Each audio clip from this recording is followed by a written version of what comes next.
I gladly confer upon you Robert L. E. Egger, the honorary degree Doctor of Public Service, with all of the privileges pertaining thereto.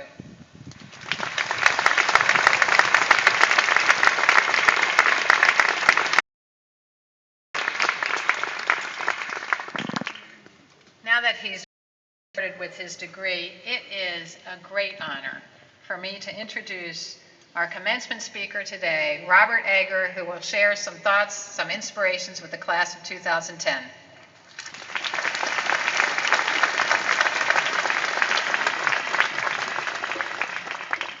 Hey everybody. I gotta tell you, man, for a guy who barely graduated high school, this is as good as it gets. Hey man, proud parents, brothers and sisters, alumni, board of trustees, faculty, and most importantly, class of 2010. It is an extreme honor to be invited to speak with you all today. This is kind of an alpha omega moment because I was lucky enough to speak to the students when they first came here as freshmen. And I've gotten to know so many of them over the years.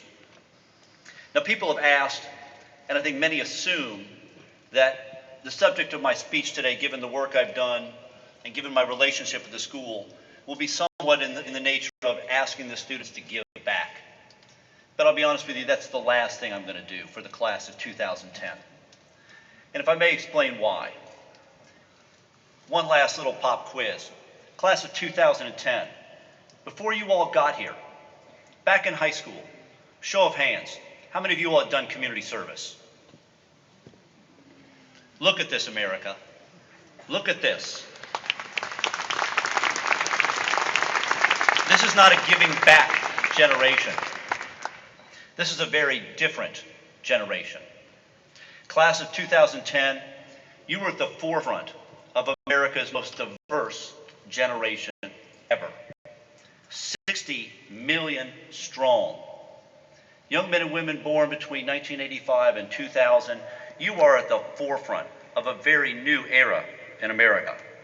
You're a generation that has been raised doing community service. Whether it was going on mission trips, pushing green policies, demanding fair trade coffee, wearing Tom's shoes, launching social enterprises, supporting microcredit, rallying for equal rights. You all have, since the day you walked through this school, been redefining the whole concept of what it means to do good work. You didn't need an instruction manual when you came in. In fact, you set out from the very day you got here to rewrite the rules of what it takes to do good work and make your mark. And look at what you've created since you've arrived. Whether through countless acts by individuals, whether organized by your amazing sororities and fraternities, the Black Student Union, countless other groups, you all have completely raised the bar on what it means to be a graduating class from Gettysburg College. You've opened libraries on the roof of the world in Kathmandu. There you go, my sister. And you planted gardens over at the farmhouse over on Carlisle. You did service trips to help rebuild the Gulf, and you worked side by side with residents of the San Carlos Indian Reservation, as well as citizens of Gettysburg's sister city, Leon, Nicaragua. And if I may be so bold, through the campus kitchen, my favorite of all. You all have delivered 10,000 meals to people in Adams County. You deserve an amazing round of applause for what you've done.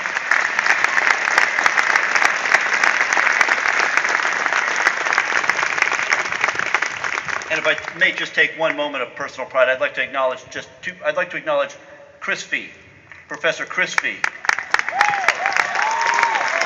who for so many years, stand up, Chris, who for so many years has been leading freshmen down to volunteer at the DC Central Kitchen. And I'd also like to acknowledge Louisa Polos from the class of 08 who started the campus kitchen. There you go. As well as Cassie, Melissa, and Megan, who are the leadership team and who really tore this campus kitchen up.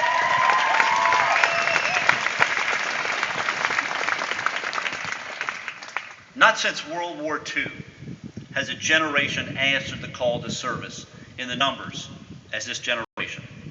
Now granted, the stakes have not been as high for them personally, but the stakes for our country have never been as high. Some would call you Generation Next. I must respectfully disagree with that timeline. From where I stand, looking out over this group, having worked side by side with many of you, you're Generation Now. This country needs you now. This world needs you now. You are amongst the first of a generation to hit the beachhead, almost kind of a national Normandy. Behind you are millions, your younger brothers and sisters, your generational peers, who are looking for you to break new ground, to go where others have not. And they're looking for the same things you are down the road, a bright future and a good job. Now, some of you harbor dreams of attaining great individual wealth, others helping to spur great social movements. My advice to you today, sometimes people think these are mutually exclusive. You can do both, and dare I say you must. You are a generation, if I may be bold enough to generalize, that seems hell-bent on merging spirituality, lifestyle, and income, saying in effect, I don't want to choose. I want to do both. Nonetheless, you want to make a living, and that's important. This is a tough world you're going out into, and you do have to find a job that allows you to make that. But the reality is, there's something new out there, and you've been exploring it, inch by inch, step by step. This new hybrid business, this notion that you, again, can do good and make wealth at the same time.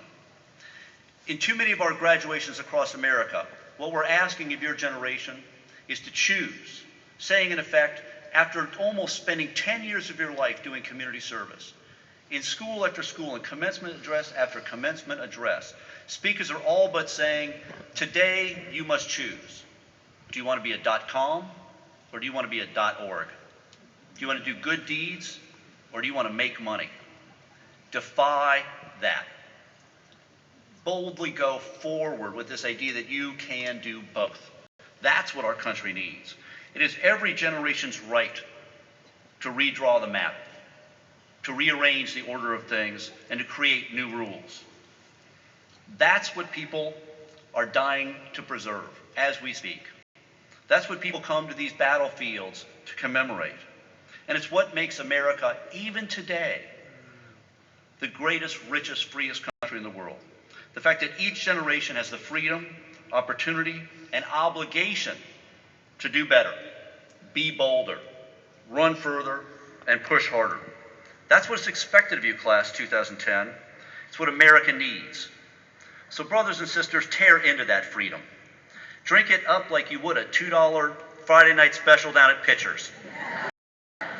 Lift up your crunk cups, and that's crunk signing, sister. Lift up your crunk cup and guzzle every last drop down and roar out of this school like Billy Bullitt was at your back and light this country up.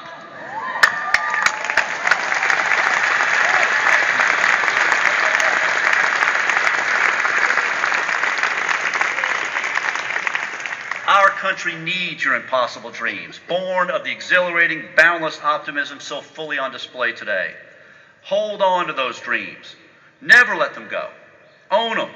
Make that spirit of now your generation's banner, your individual motto, your creed, and step boldly forward together today into that future. Now look, brothers and sisters, it won't be easy. The reality is, when I started the DC Central Kitchen, I didn't want to do it. I was a volunteer who tried to get the other people to do it. I wanted to run a nightclub. But sometimes you run into walls where you realize the road splits and there's not a road map that says polka dots and moonbeams this way and I'd turn back if I were you that way. Sometimes you got to take that leap of faith. But I'll tell you, we all can't be amazing athletes like your classmate Karen Epstein. Karen's one of those women who runs far and runs solo. Most of us